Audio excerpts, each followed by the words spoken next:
Delhi cantt के पास मौजूद गांव झरेरा में दुश्मनों ने एक व्यक्ति को बुलाकर अपनी पुरानी दुश्मनी खत्म करने के लिए चाकुओं से गोद कर मार दिया। इस वक्त हम आपको जहां घटना हुई उसी जगह की तस्वीरें दिखा रहे हैं। 24 जून का ये वीडियो अब वायरल हो रहा है तेजी से सोशल मीडिया पर, और वीडियो में आपको ये जगह दिखाई देगी और वहाँ इस जगह पर होता हुआ वो पूरा घटनाक्रम दिखाई देगा। ये सबसे पहले हम आपको दिखा देते हैं, ये जो दीवार है वो उस वीडियो में साफ तौर पर दिखाई दे रही है। इस जगह की पुष्टि जो है वो भी हमने ग्राउंड पर पहुंचकर आसपास रहने वाले लोगों से की है। वो जो शख्स है उसको बारात घर बुलाया था दो बदमाशों ने, बताया जा रहा है कि पुरानी दुश्मनी निकालना चाहते थे। जानकारी के मुताबिक जिसकी मृत्यु हुई उनकी आयु 22 साल थी, आशीष उनका नाम था। और संभवतः जो वीडियो है वो इधर रहने वाले कई सारे जो लोग हैं उन्होंने बनाई, क्योंकि रिहायशी इलाका है, ये कोई सुनसान सड़क नहीं है। तमाम लोग यहाँ पर रहते हैं, तमाम लोगों की मौजूदगी यहाँ पर होती है। जैसे कि आप रात के वक्त देख रहे हैं, आवाजाही इस वक्त भी इस सड़क से जारी है। यहाँ पर गाड़ियाँ रुकने का नाम नहीं ले रही हैं। और ऐसे में जब वीडियो सामने आया है तब रोशनी है, अंधेरा भी नहीं है। जाहिर तौर पर दिल्ली में सुरक्षा व्यवस्था पर बड़े सवाल खड़े करता है, क्योंकि दिल्ली में ऐसा पहला घटनाक्रम नहीं है, ऐसी पहली घटना नहीं है जब चाकुओं से गोद कर बदमाश भाग गए हों। इससे पहले एक 16 साल की लड़की को भी तमाम चाकुओं से गोद कर साहिल नाम का व्यक्ति भाग गया था। तब भी आसपास कई सारे लोग गुजरते रहे थे, लेकिन कोई सवाल नहीं उठा पाया था, कोई उसे रोक नहीं पाया था। एक बार फिर से वही पैटर्न हमें दिखने को मिल रहा है, जहां पर आवाजाही जाहिर तौर पर इस सड़क से चल रही होगी। शाम का वक्त है, अंधेरा नहीं है, आसपास लोग मौजूद हैं, लेकिन मदद करने के लिए कोई सामने नहीं आ पाया। जब दो बदमाश एक व्यक्ति का लगातार खून कर रहे थे, उसकी हत्या चाकुओं से गोद कर रहे थे। एक बार जगह हम आपको फिर से दिखा देते हैं जहां से जो वीडियो है अब तेजी से वायरल हो रहा है। आप देखिए आसपास कई सारे रिहाइश आपको नजर आएंगे। पुलिस की टीम जब तक यहाँ पर पहुंची और जो घायल व्यक्ति है उसको अस्पताल ले जाने की कोशिश की, लेकिन घायल की मौके पर पहुंचते पहुंचते मृत्यु हो गई। अस्पताल पहुंचने से पहले ही पुलिस को दिए गए बयान में मृतक के पिता ने बताया है कि आरोपी जो है वो उसके बेटे की हत्या करने की कई दिनों से फिराक में थे। कोशिश ये की जा रही थी कि उसको किसी ना किसी तरह से बुलाया जाए। आपसी कोई दुश्मनी थी जिसके चलते ये पूरा घटनाक्रम हुआ। उसको पास के यानी कि यहाँ से कुछ मीटर दूर मौजूद बारात घर बुलाया गया था, लेकिन बारात घर पहुँचने से पहले ही इस जगह पर, जो कि महफूज जगह दिखाई दे रही है, मेरे बाईं तरफ जो है आपको ये बिल्डिंग जो दिखाई दे रही है, ये दिल्ली कैंट का इलाका है। और यहाँ पर आपको देखिए वायरिंग्स भी ऊंची ऊंची दिखाई देंगी, बिल्डिंग्स यहाँ पर बड़ी आलीशान बनी हुई दिखाई देंगी, दूसरी तरफ रिहाइश दिखाई दे रही है।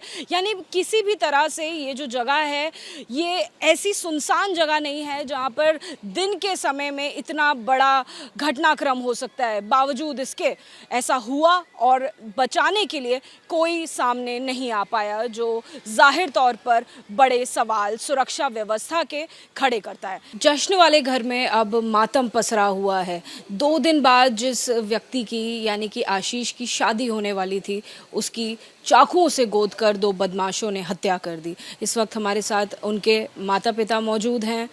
शादी होने वाली थी आशीष की, ये सुनने में आया। बहुत अफसोस है कि हमें इस मुश्किल वक्त में आपसे बात करनी पड़ रही है। क्या कुछ आप कहना चाहती हैं? मैडम बस मेरी लड़की आई हुई थी, बहुत खुश था मेरा बच्चा, बहुत खुश था अपनी शादी को लेके, क्योंकि उसके मनपसंद की शादी हो रही थी। बहुत खुश था वो। बस पहले बोला मम्मी टीवी ले लो, मेरा पुराना टीवी ख़राब हो गया था।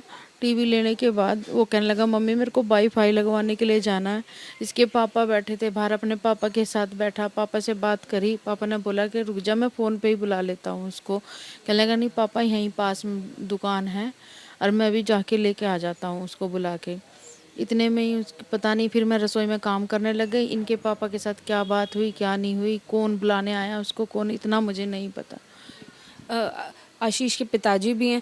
सर, कौन बुलाने आया, क्या दुश्मनी थी? क्योंकि जो बदमाशों ने अपना स्टेटमेंट दिया है पुलिस को, ये बताया कि पुरानी दुश्मनी थी। आपको जानकारी थी आशीष की इन लोगों से दोस्ती की? जब मैं और मेरा बेटा यहाँ पर बैठे हुए थे तो 3 लड़के आए थे मैडम उसको बुलाने के लिए, मतलब साइड में खड़े हुए थे। क्या वक्त रहा होगा?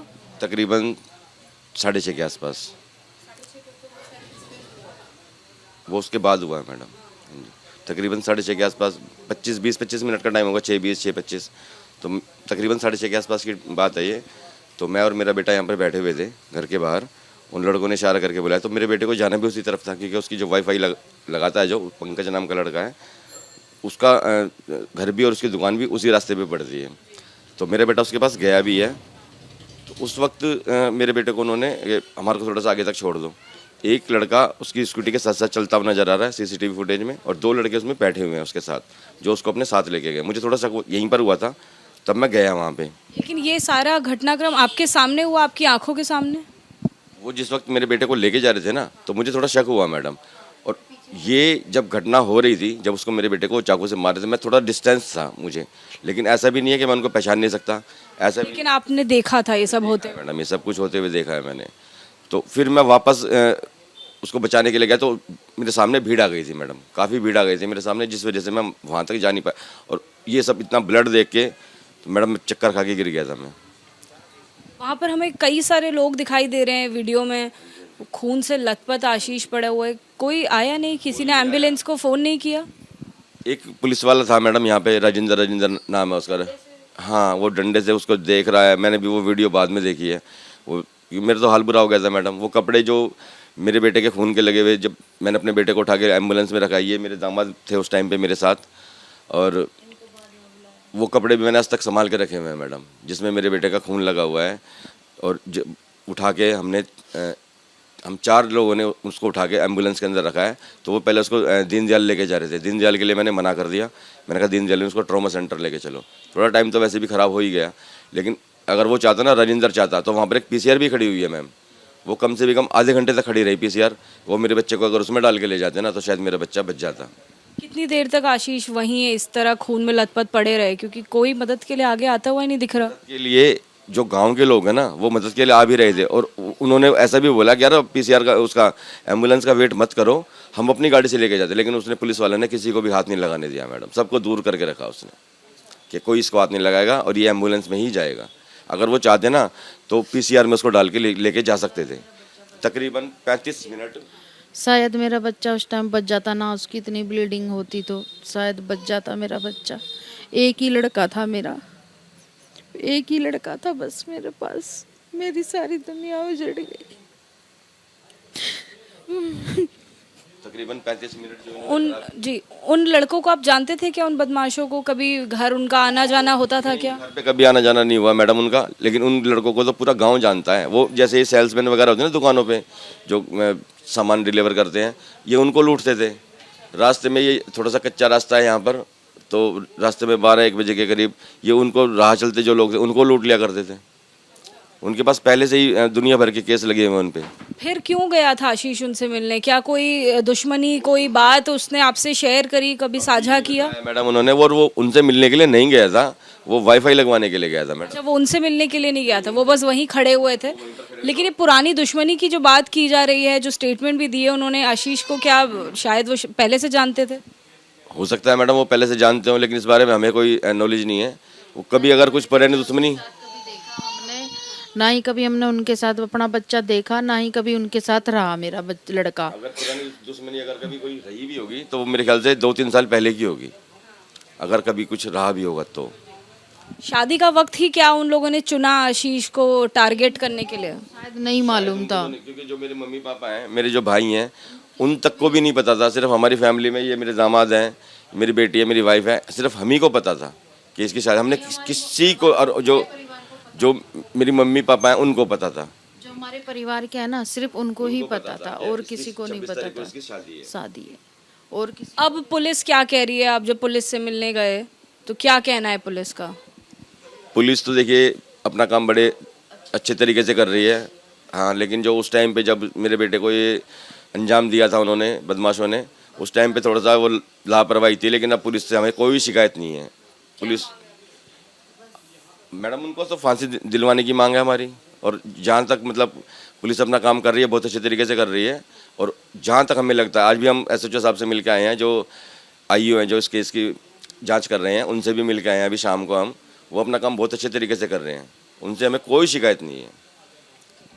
तो देखिए आशीष का परिवार बेहद अफसोसजनक है कि जहां आशीष की 2 दिन बाद शादी होने वाली थी, घर पर सारी तैयारियां हो गई थी, रिश्तेदार आए थे उनसे मिलने के लिए, लेकिन इतना अफसोसजनक जो घटनाक्रम है वो दिल्ली में हुआ।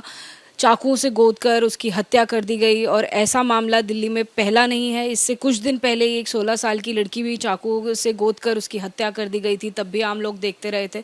जाहिर तौर पर ये सवाल ना सिर्फ सुरक्षा व्यवस्था पर, प्रशासन पर है, बल्कि आम लोगों के ऊपर भी है कि आखिर मदद के लिए वो सामने क्यों नहीं आ पाते हैं। कैमरा पर्सन सुनील पांडे के साथ अजातिका सिंह, ABP न्यूज़, दिल्ली।